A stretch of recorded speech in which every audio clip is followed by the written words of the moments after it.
Hello, my name is Pat, and today I've decided to do bed exercises. Bed stays do not have to be accompanied by bed sores, um, muscle degeneration, or increasing immobility. I created this particular set of exercises for my mother, who at 97 ended up being bedridden.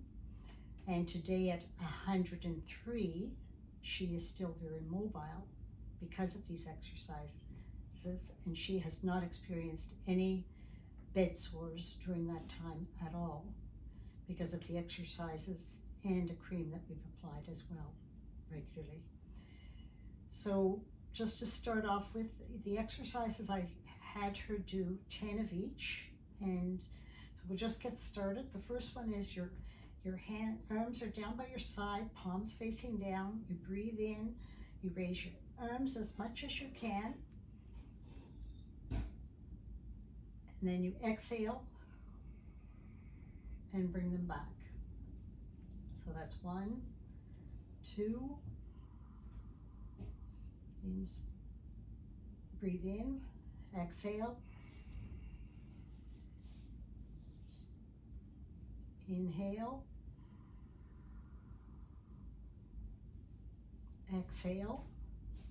So 7 more times. And this will help against, frozen shoulder, stiffness, soreness.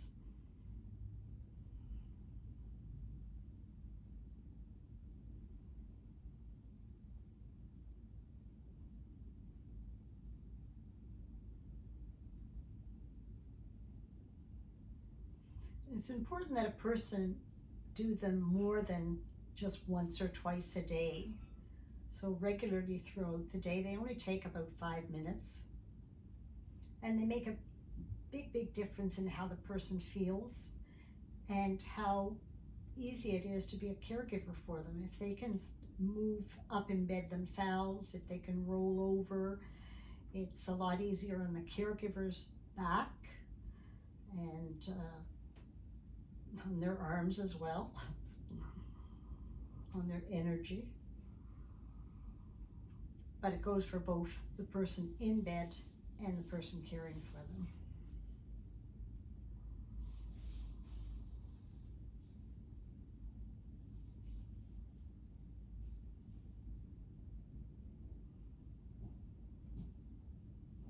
The next exercise, you put your hands on your elbows and you take your right arm and you put it through the loop of your arms and you bring it out straight, then bring it back through the loop and bring it out straight, palm facing up, in through the loop, palm facing down, back through the loop, palm facing up,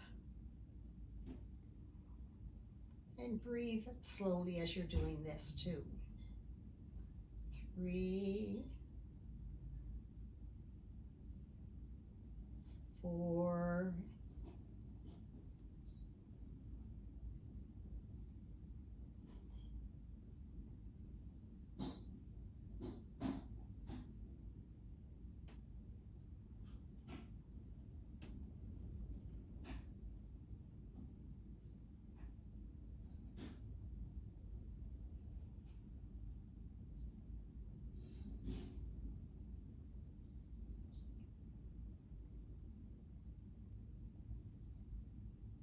and the other side. So you bring both arms back to your hands to your elbows, then your left hand goes through the loop and straight out, palm facing down, in through the loop,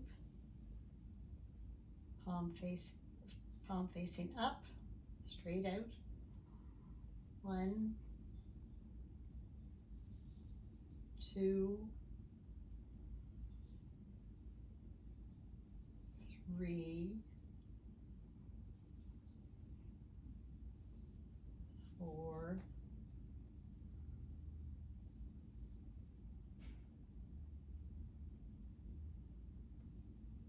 Make it nice and straight so you're getting some work in your shoulder and in your arm.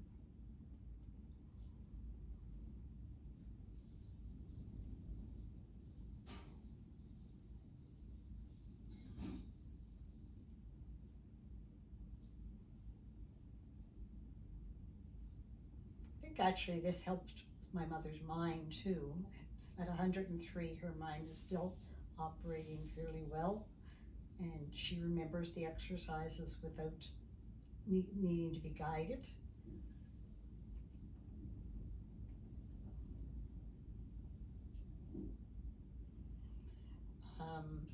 And the next one is just you make fists with your hands, and you're just going to rotate your fists with your wrists in one direction, and you try to keep your hands tight. 4, 5, 6, 7, 8, 9, 10, and then the other direction. And this isn't only good for somebody who's bedridden a long period of time. My sister, who had a back injury, ended up in the hospital for a month, and all of these exercises are done on your back, both for my mother's sake and for my sister, because they couldn't roll onto their stomach. They could roll onto their sides, but not their stomach. And so they're all on their back. And my sister found that even though she was bedridden for a month, doing these exercises helped her a lot with mobility after she got out of the hospital. You do have to check with your physiotherapist to see if it's okay for you, but after that, okay, the next one is just spreading your fingers. So you make a tight fist and spread your fingers. And again, do it slowly, stretching as much as you can your fingers apart. 4, 5, 6. Every time you think about it, just slow your breathing down. So it becomes almost meditative. The next one is something like a chicken dance in a way. Put your hands together in prayer position, and then your shoulders are on the bed, but you're lifting your elbows up, back down to your side, up, back down to your side. 3, 4, 5, 6, 7, 8, 9, and 10. And the others are for the lower part of the body. And I found out that my mother's core muscles were actually better than mine after I had a back injury in December, because she was raising your feet off the bed, and it works the core muscles, the abdomen, and it's like this, but you should try to put the small of your back into the bed. But she was able to do this, and I was not. And she's still able to do this at 103. Like, I'm amazed at her core strength. So you just do that, like scissoring back and forth about 10 times. And then bring your legs down. That one you have to be careful with to make sure you press the small of your back into the bed. And you have to do it according to your own strength and work up to it. Okay, the next one is you bring you're bending your knee and bringing your foot up and then back.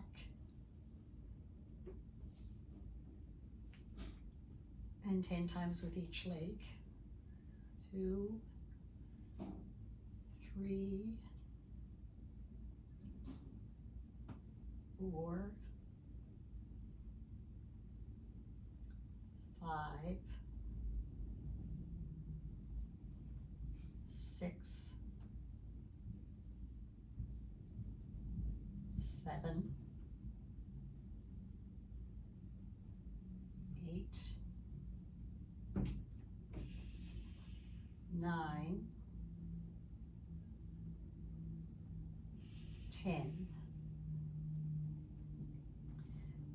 And the last one that I gave to Mom, but I'm going to add another one, and I'll tell you why in a minute. But the last one that I gave Mom was flexing her feet. So flexing her feet towards her shins and then pointing them out. Flex, point, flex, point, flex, point, flex, point, flex, point. I don't know what number I'm at, but I'm going to say this is 6, 7, 8, 9, 10. And the one I'd like to add, because I found after a couple of years, Mom wasn't able to separate her legs. So these muscles on the side had atrophied because I didn't have any of those exercises in. So you can leave your legs on the bed if you like, but just out, in. 2, 3, 4, 5, 6, 7, 8, 9, 10. And I'm sure there's a lot more that a person could do, but that could be a great start. So it's good to take charge of your own recovery, and it helps yourself and your caregivers. Take care.